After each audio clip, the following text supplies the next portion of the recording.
जनूबी अफ्रीका दूसरे T20 के साथ सीरीज भी जीत गया। पाकिस्तान को 7 विकेट से शिकस्त। पाकिस्तानी बॉलर्स और फील्डर्स बुरी तरह नाकाम। बैट्समैन की मेहनत पर पानी फेर दिया। जनूबी अफ्रीका ने 207 रन का हदफ हासिल कर लिया। रेजा हेंड्रिक्स और वैंडर डसन की धुआंधार बैटिंग। छक्के और चौके मार मार के पाकिस्तानी बॉलर्स के छक्के छुड़ा दिए। रेजा हेंड्रिक्स ने 10 छक्के और 7 चौके लगाए, 117 रन बनाए। वैंडर डसन ने भी खूब साथ दिया। 5 छक्कों और 3 चौकों के साथ 66 रन की नाकाबिले शिकस्त इनिंग्स खेली। पाकिस्तान ने पहले खेलते हुए 206 रन बनाए। साइम अयूब ने 11 चौकों और 5 छक्कों की मदद से 98 रन बनाए थे। पाकिस्तान पहली बार T20 में 200 रन बनाने के बावजूद मैच हार गया। चैंपियंस ट्रॉफी के मामले पर ICC और BCCI ने पाकिस्तान की शराइत मान ली। भारतीय मीडिया का एतराफ। फरवरी में पाकिस्तान की मेजबानी में होने वाला चैंपियंस ट्रॉफी टूर्नामेंट फ्यूजन फार्मूले के तहत खेला जाएगा। भारत के मैचेस दुबई में होंगे। पाकिस्तान भी ICC इवेंट्स के लिए भारत नहीं जाएगा। 2026 में भारत में होने वाले T20 वर्ल्ड कप में भारत पाकिस्तान से कोलंबो में मैच खेलेगा। पाकिस्तान को एक और ICC इवेंट की मेजबानी भी मिलेगी। आज तमाम मामलात को हतमी मंजूरी और ICC की जानिब से ऐलान का इम्कान है।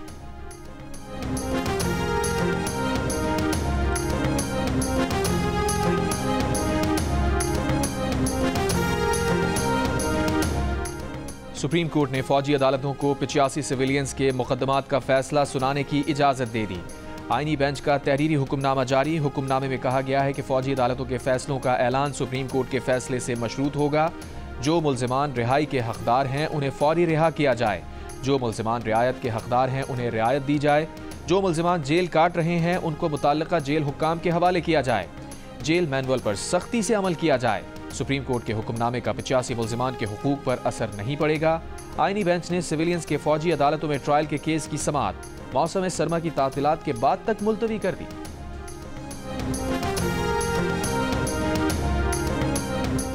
पहले इस नुक्ते पर दलाइल दें कि आर्मी एक्ट के दिफात आइन के मुताबिक हैं। इस पहलू को भी मद्देनजर रखें कि आर्मी एक्ट 1973 के आइन से पहले बना था। क्या आर्मी एक्ट में तरमीम करके हर शख्स को उसके जुमरे में लाया जा सकता है? सिविलियंस के मिलिट्री ट्रायल केस में जस्टिस जमाल मंदोखेल के रिमार्क्स। जस्टिस मोहम्मद अली मजहर ने रिमार्क्स दिए। कल भी कहा था कि 9 मई वाकयात की तफसीलात फराहम करें। फिलहाल तो हमारे सामने मामला सिर्फ कोर कमांडर हाउस तक का ही है। अगर केस सिर्फ कोर कमांडर हाउस तक ही महदूद रखना है तो बता दें।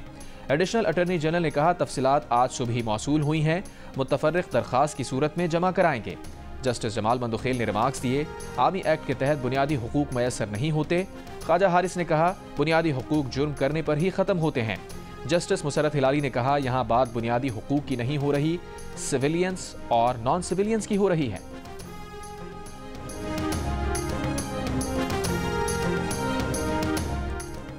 मदारिस के रजिस्ट्रेशन सोसाइटीज़ एक्ट के जरिए शुरू कर दी गई तो कानून की गिरफ्त कम हो सकती है, फिर कानून कम और मनमानी ज़्यादा होगी। सदर आसिफ अली जरदारी के एतराज़ात सामने आ गए। खदशा जाहिर किया कि सोसाइटी एक्ट के तहत मदारिस के रजिस्ट्रेशन से FATF और GSP समेत दीगर पाबंदियों का खदशा है। सदर जरदारी ने यह एतराज़ भी उठाया कि सोसाइटीज़ रजिस्ट्रेशन एक्ट 1860 में दीनी तालीम नहीं फ़ाइन आर्ट्स की तालीम दाखिल है, जिसमें डांस और आर्ट क्लासेस शामिल हैं। अगर सोसाइटीज़ रजिस्ट्रेशन एक्ट में दीनी तालीम और फ़ाइन आर्ट्स साथ रखते हैं तो तनाज़ा होगा। इससे मुख्तलिफ नुक्ता नज़र रखने वालों में तनाज़ा हो सकता है। सदर ने अरकान असम्बली को मदारिस से मुताल्लिक़ बिल बनाने के लिए आलमी सतह के मामलात को मद्देनज़र रखने की तजवीज़ भी दे दी। ज़राए के मुताबिक सदर के एतराज़ात पर वफाकी हुकूमत ने दरमियानी रास्ता निकालने की कोशिशें शुरू कर दी। JUIFA के सेनेटर कामरान मुर्तज़ा की वज़ीर क़ानून आज़म नज़ीर तारड़ से मुलाकात। JUIFA ज़राए के मुताबिक मौलाना फजलुर रहमान ने 16 और 17 दिसंबर को वफाकुल मदारिस के इजलास के बाद पार्लियामेंट का मुश्तरका इजलास बुलाने की तजवीज़ दे दी। तर्जुमान JUI ने कहा है कि लगता है ऐवान सदर बैरूनी दबाव का शिकार है। सदर की जानिब से मुजव्वज़ा तरमीम पर एतराज़ के साथ तजावीज़ और हल भी भेजा जाता है। मदारिस बिल में कोई तजावीज़ और हल नहीं बताई जा रही। असलम गौरी ने कहा है कि सदर मुमलिकत के मदारिस एक्ट पर एतराज़ात हैरान कुन हैं। सदर मुमलिकत के एतराज़ात आइन में दी गई मुद्दत के अंदर नहीं, एतराज़ात किस्तों में किए गए। एक बार एतराज़ात का जवाब दिया गया, दोबारा एतराज़ात का हक़ नहीं। एतराज़ात स्पीकर कौमी असम्बली को भेजे जाने चाहिए थे, उन्हें नहीं भेजे गए। जो एतराज़ स्पीकर को भेजा गया था उसका जवाब दे दिया गया था।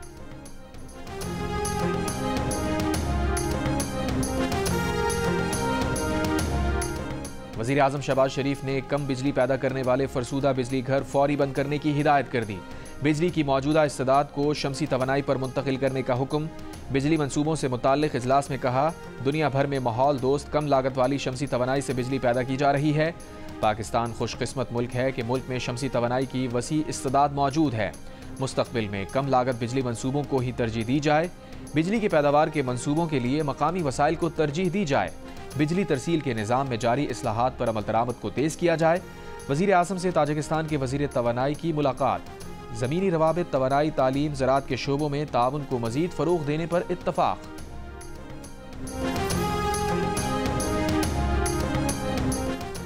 वज़ीर आला पंजाब मरियम नवाज का दौरा चीन जारी। डिस्ट्रिक्ट यांटन में कैंसर और दीगर जीनियाती बीमारियों की दवाओं के लिए मशहूर कंपनी का दौरा किया। कंपनी के साथ कैंसर के इलाज और दीगर उमूर पर मुफाहमत की याददाश्त पर दस्तखत किए। मेडिसन कंपनी को पंजाब में सरमायाकारी और रिसर्च सेंटर कायम करने की दावत।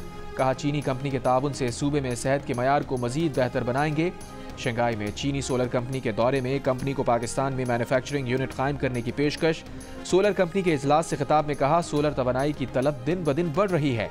पंजाब में माहौल दोस्त सोलर एनर्जी को फरोग दे रहे हैं। मरियम नवाज का टेक्नोलॉजी कंपनी का भी दौरा। कंपनी को पाकिस्तान बिलखुसूस पंजाब में सरमायाकारी की दावत। चीनी टेक्नोलॉजी कंपनी के ताउन से लाहौर को पाकिस्तान का पहला जदीद तरीन स्मार्ट सिटी बनाने का फैसला। पंजाब में असेंबलिंग और मैन्युफैक्चरिंग प्लांट लगाने पर भरपूर ताउन की यकीन दहानी।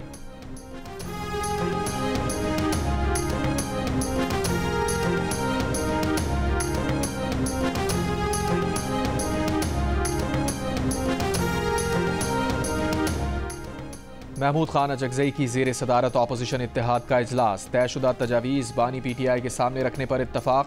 महमूद खान अजगज़ई ने बानी PTI की रिहाई के लिए हिकमत अमली के फुकदान की निशानदही की। ज़िलाई सतह पर एहतजाज का मशवरा दिया। कहा, PTI क़यादत के फैसलों में इबहाम से नुकसान हुआ। जियो न्यूज़ को हासिल अंदरूनी कहानी के मुताबिक इजलास में उमर अयूब ने कहा, सिविल नाफरमानी की तहरीक पर मुल्क भर में अमल होगा। मीडिया से गुफ्तगू में कहा, सिविल नाफरमानी तहरीक की कॉल पर बानी PTI ने लाहे अमल दे दिया। इस पर मिनोअन अमल किया जाएगा। असद कैसर ने कहा, इजलास में दीगर अपोजिशन से भी राबते का फैसला हुआ है। सुप्रीम कोर्ट के आर्मी कोर्ट से मुताल्लिक केस के फैसले पर भी तहफ़्फ़ुज़ात का इजहार। कहा, अपने वकीलों से इंटरनेशनल कोर्ट ऑफ जस्टिस में जाने के लिए मुशावरत कर रहे हैं। हामिद रजा ने कहा कि मुज़ाकरात का पेशगी लाहे अमल दे दिया है। मुज़ाकरात बराबरी की बुनियाद पर होंगे।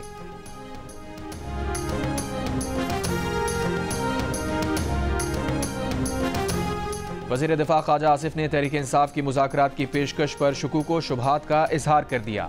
जियो न्यूज़ के प्रोग्राम नया पाकिस्तान में गुफ्तगू करते हुए कहा, मुज़ाकरात की बात करना PTI का बहुत बड़ा पॉलिसी शिफ्ट है। ख्वाजा आसिफ ने सवाल उठाया, मुज़ाकरात हों लेकिन बानी PTI की सपोर्ट ना हो तो मुज़ाकरात का स्टेटस क्या होगा। PTI का यू टर्न लेने का एक ट्रैक रिकॉर्ड है। जब तक तमाम फरीक़ैन राज़ी नहीं होंगे बात आगे नहीं बढ़ेगी। शहबाज शरीफ ने तो कई बार कहा कि PTI से मुज़ाकरात होने चाहिए। PTI ने ही मुज़ाकरात की पेशकश ठुकराई है। ख्वाजा आसिफ ने कहा, मुज़ाकरात का फोरम मौजूद है, उसे इस्तेमाल करें। पार्लियामेंट पर एतमाद बहाल होगा। एहतजाज में तहरीक इंसाफ की जानिब से कारकुनों के जाँ बहक होने के दावे पर कहा, PTI जाँ बहक कारकुनों के वर्सा तो सामने लाए।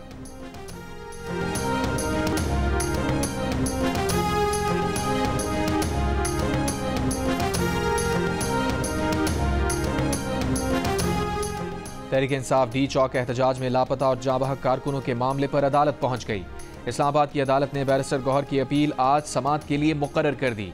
दरख्वास्त में वज़ीर आज़म, वज़ीर दाखिला, वज़ीर दिफा और दीगर को फरीक बनाया गया है। बैरिस्टर गौहर ने अपनी दरख्वास्त में 12 अफराद की एक फहरिस्त भी पेश की है और दावा किया है कि ये अफराद 24 नवंबर के एहतजाज में जाँ बहक हुए। दरख्वास्त में 38 कारकुनों की फहरिस्त भी दी गई है और कहा गया है कि ये कारकुन गोलियां लगने से जाँ बहक हुए। तहरीक इंसाफ ने 139 कारकुनों के नाम लापता अफराद की फहरिस्त में शामिल किए हैं। तहरीक इंसाफ ने एहतजाज में जाँ बहक, लापता और जख्मी कारकुनों की फहरिस्तें भी जारी कर दी हैं।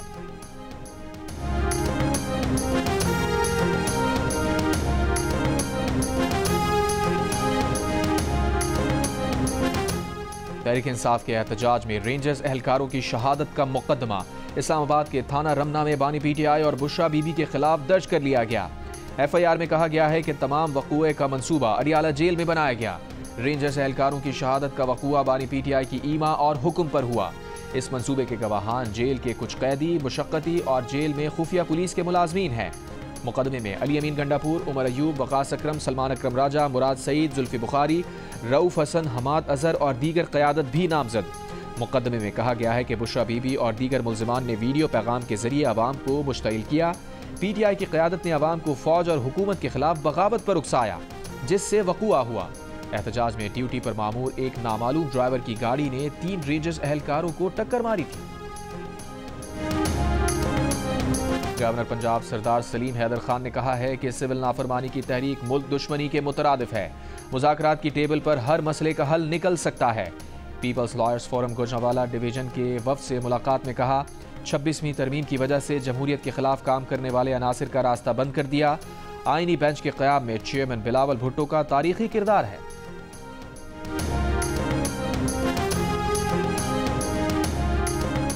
महंगी बिजली पैदा करने वाले IPPs के साथ मुआहिदों में मजीद पेशरफ। वफाकी हुकूमत का मजीद 6 IPPs से बिजली खरीदारी के मुआहिदे खत्म करने का फैसला। ज़राए के मुताबिक मुआहिदों के खात्मे से मजीद 300 अरब रुपए की बचत का इम्कान है। 2396 मेगावाट के 6 IPPs के साथ मुआहिदे खत्म किए जाएंगे। मजीद IPPs के साथ मुआहिदे खत्म करने से बिजली टैरिफ में कमी होगी।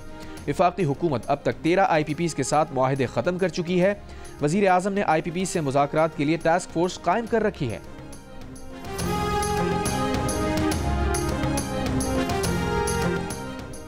पाकिस्तान में अवाम और कारोबार को सस्ती बिजली कैसे मिलेगी? एनर्जी सेक्टर के तमाम मसाइल के हल का आखिरी मौका। पाकिस्तानी मीडिया की तारीख में पहली बार माहिरीन देंगे अहम तरीन सवालों के जवाब। खुसूसी ट्रांसमिशन में इतवार शाम 6:05 पर सिर्फ जियो न्यूज़ पर। National cyber emergency. पाकिस्तान की विंडोज सॉफ्टवेयर इस्तेमाल करने वाले सार्फिन को साइबर हमलों की वार्निंग। माइक्रोसॉफ्ट सिक्योरिटी प्रोटोकॉल में खामी की निशानदही कर दी। एडवाइजरी जारी। सार्फिन को USB, ईमेल और शेयर फोल्डर्स के जरिए मशकूक फाइल्स ना खोलने और विंडोज एक्सप्लोरर में प्रीव्यू ना करने का भी मशवरा। लिखा, मशकूक फाइल का प्रीव्यू करने से भी हैकर्स को सिस्टम तक रसाई मिल जाती है। एडवाइजरी के मुताबिक माइक्रोसॉफ्ट ने अभी तक मसले का हल जारी नहीं किया।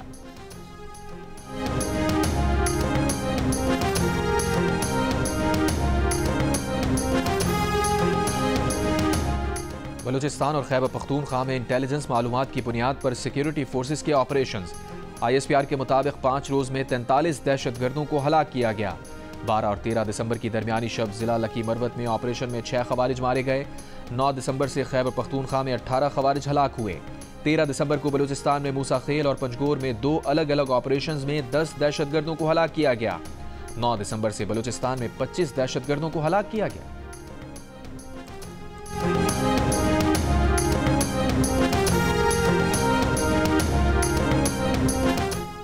हरनाई में CTD ऑफिस पर दस्ती बम हमला और फायरिंग। पुलिस एहलकार समेत 5 अफराद जख्मी। पंजगोर में फायरिंग से नेशनल पार्टी का मकामी रहनुमा अब्दुल गफूर बलोच जाँ बहक। खारान में मुल्जिमान ज़ेर तामीर इमारत के करीब 2 दस्ती बम फेंक कर फरार। कोई जानी नुकसान नहीं हुआ। कराची के इलाके गुलिस्तान जौहर में डकैती के दौरान मज़ाहिमत पर ऑनलाइन मोटरसाइकिल सर्विस का राइडर जाँ बहक। वज़ीर आला सिंध का नोटिस। कराची पुलिस चीफ से रिपोर्ट तलब कर ली। कराची में रवां साल डाकुओं के हाथों जान से जाने वाले शहरियों की तादाद 110 हो गई।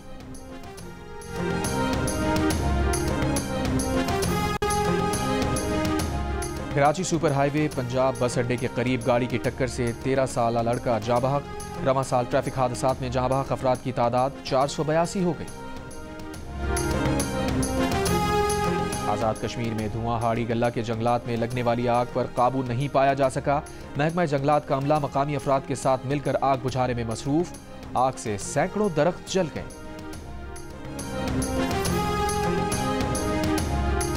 वफाकी वज़ीर इत्तलात अता तारड़ ने सोशल मीडिया रेगुलेटरी फ्रेमवर्क बनाने के लिए टास्क फोर्स के क़याम की तजवीज़ दे दी। इस्तांबुल में स्टार्टकॉम समिट से खिताब में कहा, जब सिर्फ अखबारात और TV थे तो इत्तलात पर एडिटोरियल कंट्रोल होता था। ऐसा ज़ाब्ता इखलाक नाफिज करना होगा जो सबके लिए काबिल कबूल हो। अता तारड़ का तुर्क सरकारी TV का भी दौरा। डायरेक्टर जनरल इंटरनेशनल ब्रॉडकास्ट से मुलाकात में कहा, तुर्की हुकूमत के साथ ड्रामों और दस्तावेजी फिल्मों की मुश्तरका प्रोडक्शन के मुआहदे स्ट्रेटेजिक फ्रेमवर्क का हिस्सा है। एक्सपो सेंटर कराची में 5 रोज़ा आलमी कुतुब मेले का आज तीसरा रोज़। तिलबा और बड़ी तादाद में शहरियों की शिरकत। 5 रोज़ा बुक फेयर 16 दिसंबर तक जारी रहेगा। कुतुब मेले में 17 ममालिक के नाशरीन शरीक हैं। 2024 सहाफियों के लिए खतरनाक साल। 54 सहाफी जाबहक, 1/3 इसराइली मुसल्लह अफवाज के हाथों मारे गए। बैनुल-अक़वामी सहाफती तंजीम रिपोर्टर्स विदाउट बॉर्डर्स ने सालाना रिपोर्ट जारी कर दी। सहाफियों के लिए गजा को दुनिया का खतरनाक तरीन इलाका करार दिया। बताया अक्टूबर 2023 से अब तक इसराइली फौज के हमलों में 145 से ज्यादा सहाफी हलाक हुए। 145 में से 35 को सहाफत से मुंसलिक सरगर्मियों की वजह से निशाना बनाया गया। इसराइल सहाफियों के लिए दुनिया का तीसरा बड़ा कैद खाना भी है, जहां 41 सहाफी कैद हैं। रिपोर्ट के मुताबिक इस वक्त दुनिया भर में 550 सहाफी मुख्तलिफ ममालिक में कैद हैं। RSF ने एशिया को सहाफियों के कत्ल के लिहाज से दूसरा खतरनाक खित्ता करार दिया। कहा पाकिस्तान में 7 और बांग्लादेश में 5 सहाफी हलाक हुए। शाम में साबिक सदर बशार अल असद का दौर खत्म होने के बाद पहले जुमे को हजारों नमाजी उम्वी मस्जिद पहुंचे और नमाज अदा की। उबूरी वजीर आजम मोहम्मद अल बशीर भी शरीक हुए। लताकिया और हलब में भी हजारों की तादाद में शहरियों ने नमाज जुमा की अदायगी के बाद जश्न मनाया। बागियों के सरबराह अहमद अल शोरा ने शामी शहरियों से जश्न मनाने की दरख्वास्त की थी। एंटोनी ब्लिंकन गैर एलानिया दौरे पर इराक पहुंच गए। इराकी वजीर आजम शिया अल सुदानी से शाम की सूरत हाल पर गुफ्तगू। इससे कबल एंटोनी ब्लिंकन की तुर्क सदर रजब तैयब एर्दोआन और वजीर खारजा से मुलाकात।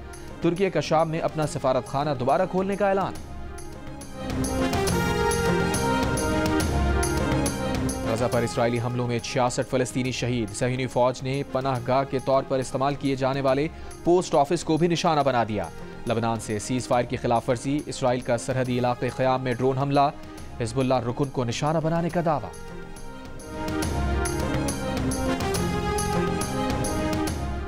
इसराइली फजाइया ईरान की जौहरी तंसीबात पर हमले की तैयारी कर रही है। इसराइली मीडिया ने दावा किया है कि इसराइली फौजी हुक्काम ने आइंदा लाहे अमल तय करने के लिए इजलास शुरू कर दिए। शाम के फजाई दिफाई निज़ाम को जुज़वी तौर पर नाकारा बना दिया और हिजबुल्लाह को कमज़ोर कर दिया है। इन इक़दामात के बाद ईरान के जौहरी तंसीबात पर हमले का सुनहरी मौका है। इसराइली मीडिया के दावों पर कोई सरकारी बयान सामने नहीं आया।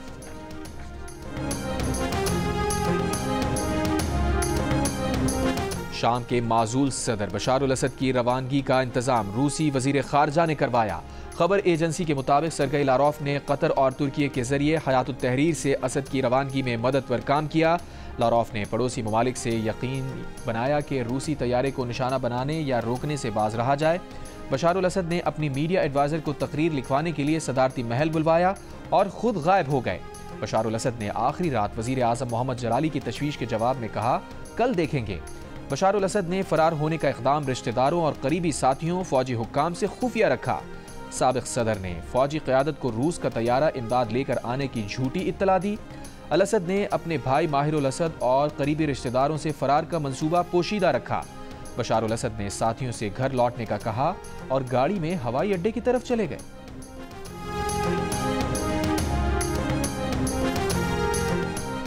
रूस का यूक्रेन के सरहदी इलाके में तवानाई ढांचे पर बड़ा हमला। यूक्रेनी सदर व्लादिमीर ज़ेलेंस्की के मुताबिक रूस ने यूक्रेन पर 93 मिसाइल और 200 ड्रोन हमले किए। यूक्रेनी फौज का कई मिसाइल रोकने और मार गिराने का दावा। यूक्रेनी वजीर तवानाई ने कहा कि रूसी हमले में 6 तवानाई तंसीबात को शदीद नुकसान पहुंचा। लंदन में ट्रेन और ट्यूब के किरायों में 4.5% से ज़ायद इजाफा। ट्रांसपोर्ट फॉर लंदन की रोज़ाना किराए की हद में जोन के हिसाब से 50 से 70 पैंस बढ़ जाएंगे। बस और ट्राम से 1 घंटे के दौरान जितनी बार चाहे सफ़र करने का किराया £1.75 पैंस पर ही मुंजमद रहेगा। इत्तलाक आइंदा बरस मार्च से होगा। मेयर सादिक खान कहते हैं किरायों में इजाफे से हासिल होने वाली रकम ट्रांसपोर्ट फॉर लंदन की सर्विसेज में इन्वेस्ट की जाएगी।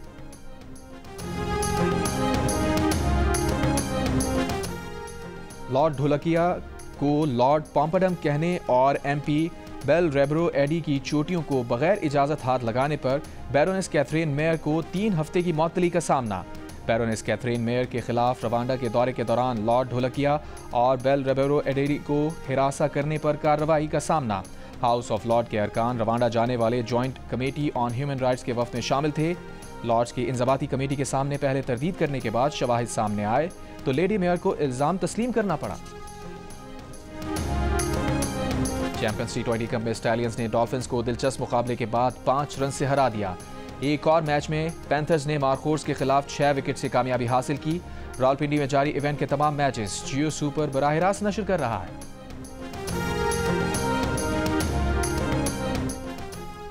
हार्ड बॉल को टेप बॉल में बदलने वाले का शुक्रिया, शौहर बीवियों से महफूज रहेंगे। गवर्नर सिंध का कराची में तकरीब से खिताब, कहा तौसीफ अहमद, हारून रशीद, मोइन खान, जावेद मियादाद हों तो मायूसी कैसी, अरशद नदीम जैसे नेजाबाज हों तो मायूसी कैसी। बोले हमें आगे बढ़ने से कोई नहीं रोक सकता। उम्मीद की घंटी हर उस टैलेंटेड शख्स के लिए है जो समझता है उसे नजरअंदाज किया गया। उम्मीद की घंटी बजाएं, मैं आपका टैलेंट तस्लीम करूंगा। एक रोज तुर्की, ईरान, बहरीन, मलेशिया, इंडोनेशिया और रूस जाकर टेप बॉल मैचेस खेलेंगे। Jhalmagsi off road desert challenge rally का क्वालिफाइंग राउंड मुकम्मल। 2 किलोमीटर के ट्रैक पर फैसल शाहदी खेल की पहली पोजीशन रही, आसिफ फजल दूसरे, साहिबजादा सुल्तान मोहम्मद अली तीसरे और नादिर मक्सी चौथी पोजीशन पर रहे। स्टॉक कैटेगरी में अली मक्सी टॉप पोजीशन पर रहे। लेडीज में दीना पटेल पहले, रिदा जैनब दूसरे और लालेन अखुनजादा तीसरे नंबर पर आई। वज़ीर आला बलूचिस्तान सरफराज बुगटी और कोर कमांडर लेफ्टिनेंट जनरल राहत नसीम इवेंट का इफ्तिताह किया। रेस का मेन राउंड आज खेला जाएगा। रेस के दौरान शुरका के लिए रिवायती खाने भी तैयार किए गए।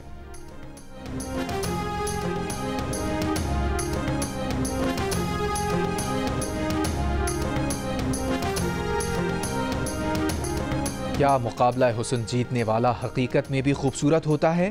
ताबिश हाशमी ने अदाकारा अरीज चौधरी से ये सवाल क्यों किया? अरीज ने ऐसा क्यों कहा कि इंसानों को काटने में उनका कोई सानी नहीं? मिलिए अदाकारा से प्रोग्राम हंसना मना है में आज रात 11 बजे सिर्फ जियो न्यूज़ पर। और मशहूर भारतीय अदाकार अल्लू अर्जुन को गिरफ्तार कर लिया गया। अदाकार को हैदराबाद में पुष्पा 2 के फिल्म प्रीमियर के दौरान खातून और उनके बेटे पर गाड़ी चढ़ाने के इल्जाम में हिरासत में लिया गया। हादसे में खातून हलाक और उनका बेटा शदीद जख्मी।